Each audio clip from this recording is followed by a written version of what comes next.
Dito muna ako sa SBMA ngayon. Dito sa dati kong company sa duty free, 88 Mart duty free. Dating duty free to eh.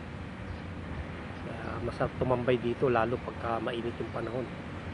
Dito lang talaga ako nagpupunta at umi-standby. So yung video no, yung nakita nyo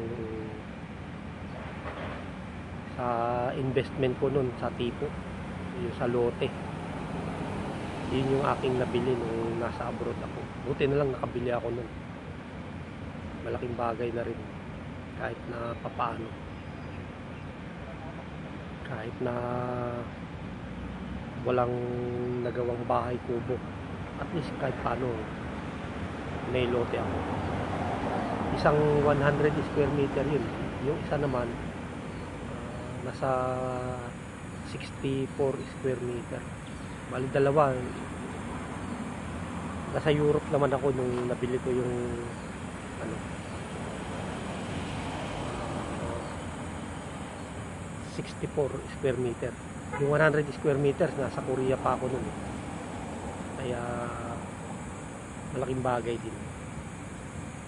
Kaya yun, paulit-ulit kong sinasabi sa mga OFW na pag kayo nasa abroad, sikapin nyo na makabili ng sarili nyong mga property, yung mga investment maganda.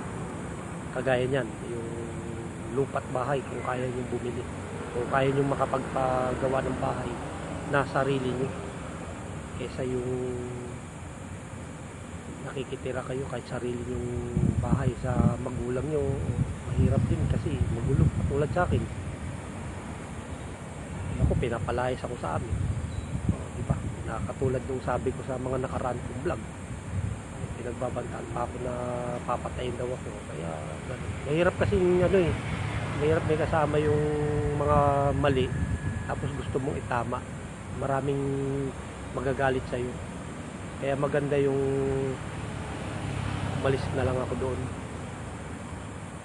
Kaya sabi ko nga sa kanila eh, huwag kayo mag-alala, alis din ako dyan. O yung pa, isa pa, wala naman ako interest doon. Pinagbintangan pa ako na inaangkin daw. Pinagawa ko lang naman yung bahay namin ngayon.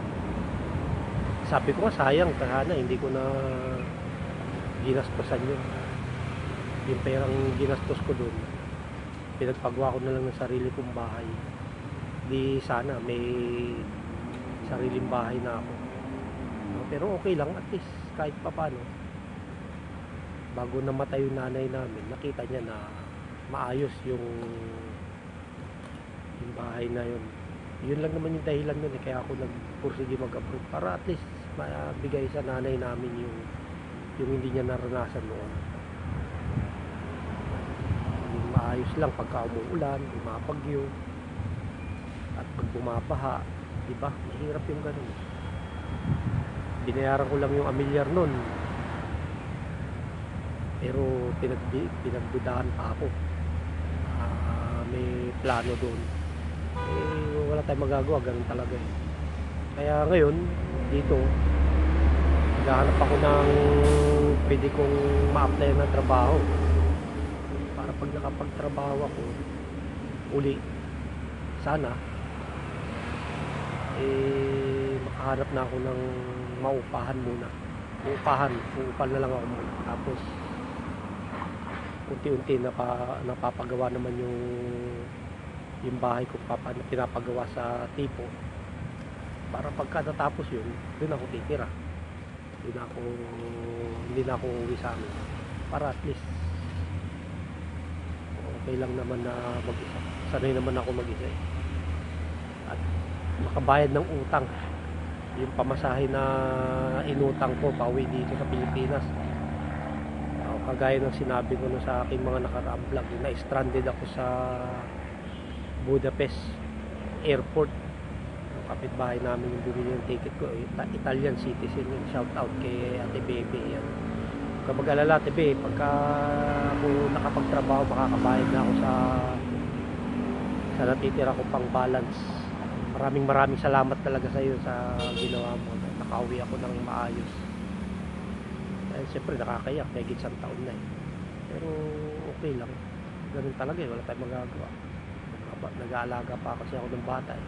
Hindi ako makapag-apply ng trabaho. Gusto kong mag-trabaho ulit sa abroad, kaya lang mahirap mag-apply dahil sa edad, siyempre sa experience din. Kaya ganun.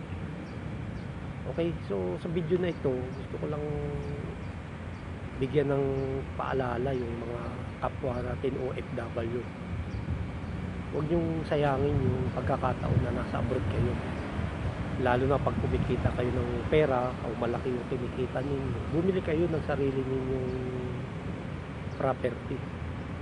Bumili kayo ng, kung hindi nyo kayang bahay at lupa, lupa muna. Tapos patayuan nyo ng bahay paunti-unti para at least may sarili kayo. Katulad nun, yung nakita nyo sa video ko, no? Sa tipo. Para at least may maganda yung sariling bahay. Mahirap yung yung sama-sama rin, magulo. Minsan gusto mong magpahinga, matulog, hindi ka makapahinga, dami pang issue. Kaya pangit yung ganun. Sabi ko nga kung pinapalayas nyo ko dito at wala kayong tiwala sa akin, hindi nyo ako gusto, alis naman ako dito. Hindi naman ako dito magtitiis ng matagal. Siya nga pala, no, sa aking YouTube channel ngayon, na monetize na rin. Kahit paano unti-unti may inaasahan na din kikitain kahit maliit lang. So shout out sa lahat ng mga subscribers at nanonood ng aking mga YouTube videos sa aking YouTube channel, ang Bida TV. Maraming salamat sa inyo lahat sa patuloy ninyong suporta at panonood sa aking mga videos. Kahit na sabi ng iba katawa-tawa lang, walang kwenta, pero okay lang at least. Ngayon monetize na yung channel ko kumikita na, di ba? Kahit na sabi nilang walang kwenta, katawa-tawa lang, wala akong magagawa kasi yun yung diskarte nila Basta ako, masaya lang ako sa aking ginagawa. Natutuwa ako sa mga aking ginagawa. Pag wala akong magawa sa bahay, may time, pinapanood ko lang yung sarili kong video, natutuwa ako, at least may remembrance man lang.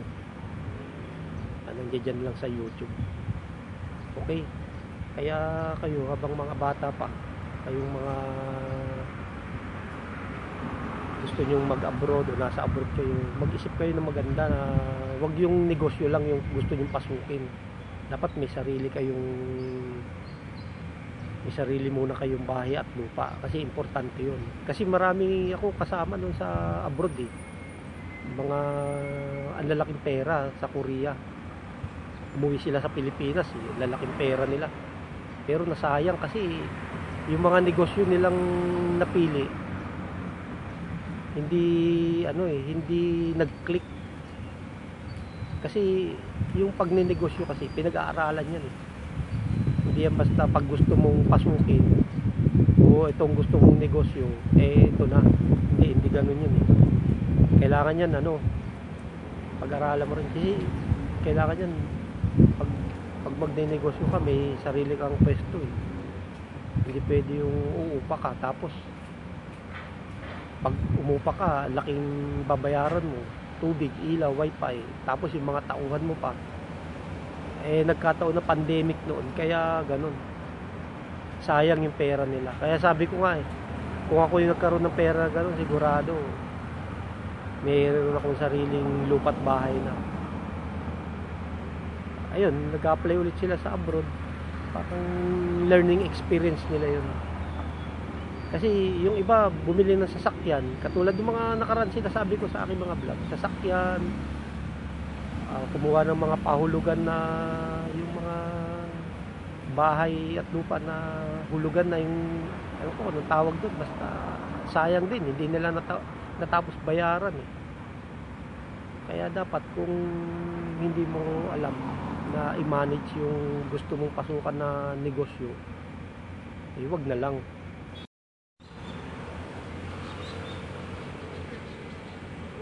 Kaya dapat bago ka pumasok sa pagninegosyo, kung ikaw ay isang OFW, pag-aralan mo munang maigi kung ano yung mga pwedeng mangyari, positive, negative. Hindi lang kasi iisipin mo yung maganda eh. Siyempre iisipin mo rin ano yung magiging hindi maganda na pwedeng mangyari. Kaya yun ang nagiging dahilan kaya maraming OFW ang nalulugi sa mga negosyong pinapasok nila. Okay, sana nakatulong yung video na ito para din sa lahat.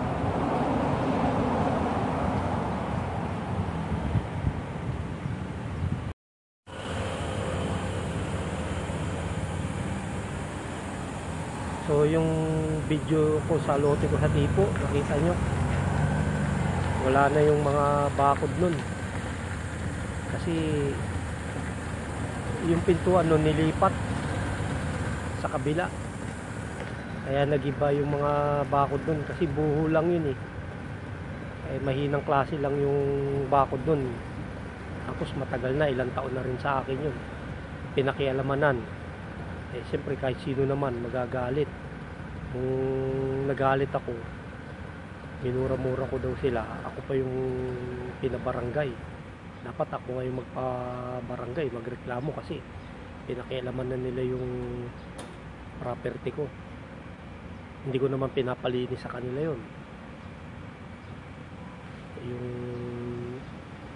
kapatid ng nanay ko, yung tiyo, balit chewing ko yun, saka yung anak niya, tignan ko, dalawa sila. Ang lakas ng loob, magpabarangay pa. Ganun talaga pagka siguro mga naiinggit. Kaya ang gagawin ko, susukatin ko, ipapasukat ko yun sa barangay ulit para maging isa na lang yung papel. Kasi ano yun eh, dalawang papel yun eh. Pinalinis ko muna tapos ipapasukat pag nagkapera. Wala akong magagawa.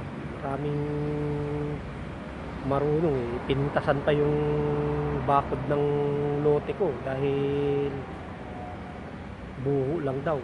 Wala akong magagawa eh. Nakiusap yung barangay tanod noon na sila yung magbakod kasi may sakit yung anak. Nandun kami sa barangay noon kasi nagbabayad ako ng pera noon sa lote na yun ang binili ko. Eksakto naman na alok ng serbisyo yung barangay tanod na sila magbakod. Kahit na buho, pumayag na ako kasi may sakit yung anak. Wala naman akong magagawa, di ba? Pero dapat yun, hindi pinakialamanan. Hindi dapat inilipat yung pintuan sa ibang side kasi nandun yung mga poste, nandun yung mga boundary nun. Kaya wala akong magagawa, ganun talaga. Kaya siguro maganda. Kaya sabi ko pag nakapagtrabaho ako, aalis na ako doon sa amin.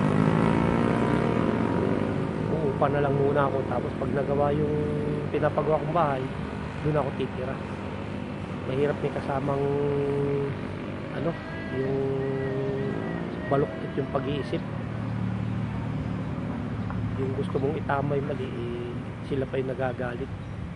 Parang wala akong karapatan na magsabi ng tama at itamay mali doon sa amin. Kaya walang mangyayari na. Wala sa ayos mga tao na yun.